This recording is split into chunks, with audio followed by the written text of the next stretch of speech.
Pemirsa, di masa pemerintahan Presiden Prabowo Subianto, koperasi kembali menjadi perhatian utama dalam strategi pembangunan ekonomi. Melalui program Koperasi Desa Kelurahan Merah Putih atau KDMP, pemerintah ingin menjawab arahan Asta Cita ke-6, yaitu membangun dari desa dan dari bawah demi pemerataan ekonomi dan pengentasan kemiskinan. Namun, membuka KDMP benar-benar jadi motor baru ekonomi desa atau malah terganjal di tengah jalan jika tidak dipersiapkan dengan matang. KDMP dirancang bukan sekedar tempat menabung dan meminjam, tapi sebagai pusat kegiatan ekonomi desa yang terintegrasi. Di dalamnya terdapat gerai sembako, apotek desa, unit simpan pinjam, klinik desa, hingga cold storage dan jasa logistik. Konsepnya adalah satu desa, satu koperasi yang menjadi lumbung aktivitas ekonomi warga.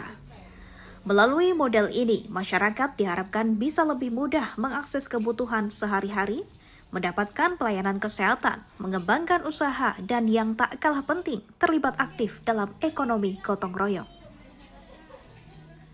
KDMP juga ditugaskan untuk memotong panjangnya rantai pasok, menekan dominasi tengkulak, serta menjadi sumber lapangan kerja baru di pedesaan.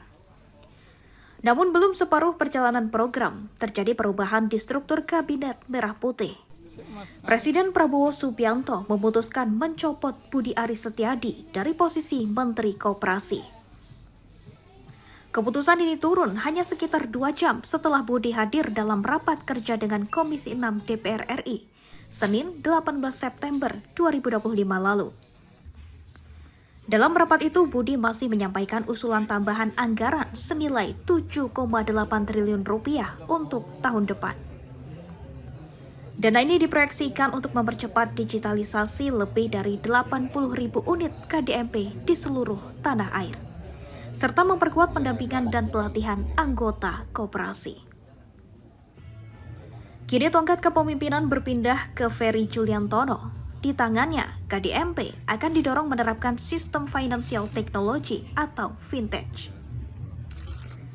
Berbeda dengan model koperasi simpan pinjam yang lebih berorientasi konsumsi, fintech ini akan fokus menggerakkan pembiayaan produktif.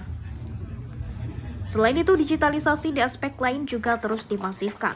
Anggota koperasi nantinya diharapkan bisa melakukan transaksi digital, mulai dari menabung, meminjam dana, membayar tagihan, mengakses layanan perbankan, hingga transaksi online sehari-hari.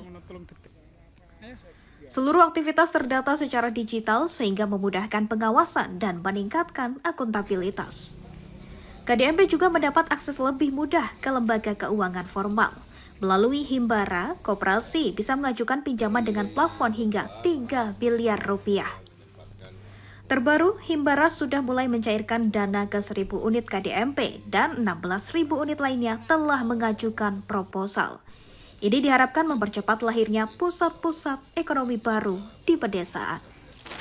Pemirsa, Koperasi Desa Kelurahan Merah Putih atau KDMP digagas oleh pemerintah untuk meningkatkan perekonomian di tingkat desa.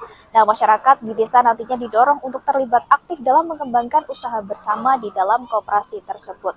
Namun, karena ini masih dalam program baru, masyarakat diminta untuk berpartisipasi aktif dalam menghidupkan koperasi ini. Lalu bagaimana tanggapan masyarakat terhadap KDMP? Saksikan selengkapnya hanya di Ekonomi Corner.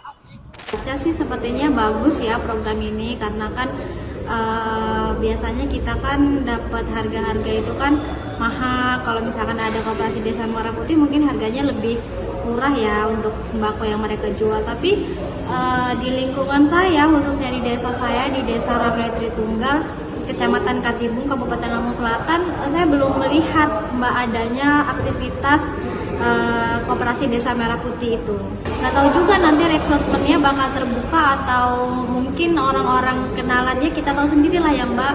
Biasanya kan orang-orang terdekatnya dari kepala desa nih yang direkrut gitu. Tapi harapannya nanti bisa terbuka, jadi siapa saja bisa memiliki kesempatan untuk bisa berkontribusi di koperasi Desa Merah Putih ini.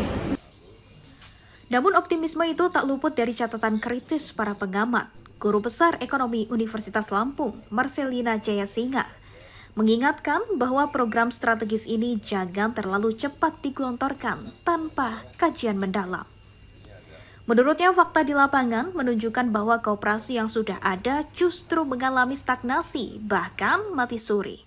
Jika kemudian didirikan koperasi baru dalam jumlah besar tanpa SDM yang terlatih, infrastruktur yang memadai, dan peranata hukum yang kuat, risiko kegagalan akan sangat tinggi. Marcelina menekankan, pemerintah harus memasifkan terlebih dahulu kualitas lembaga, sumber daya manusia, dan mekanisme pembinaan yang konsisten. Setelah itu, baru koperasi bisa berintegrasi dengan koperasi yang sudah ada, melakukan evaluasi bersama, dan menguatkan ekosistem koperasi sebagai tulang punggung ekonomi desa.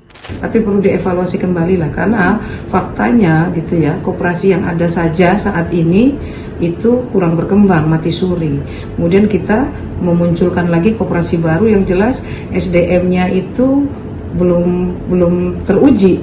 Ya, satu desa dengan syaratnya satu desa, persyaratannya apa, keterampilannya apa, kemudian infrastrukturnya belum disiapkan. Jadi jangan buru-buru lah, dikaji dulu, siapkan aja dulu peranatanya, siapkan dulu lembaganya, orang-orangnya yang qualified, kemudian pengaturan keuangannya dibina dulu, baru nanti kalau sudah fit semua, kemudian koordinasi dengan kerjasama dengan koperasi-koperasi yang sudah ada selama ini.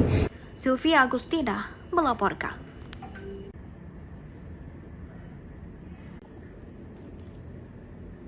Terima kasih pemirsa Anda telah menyaksikan Ekonomi Corner. Saya Sylvia Agustina dan kru yang bertugas pamit undur diri. Salam sehat, sampai jumpa.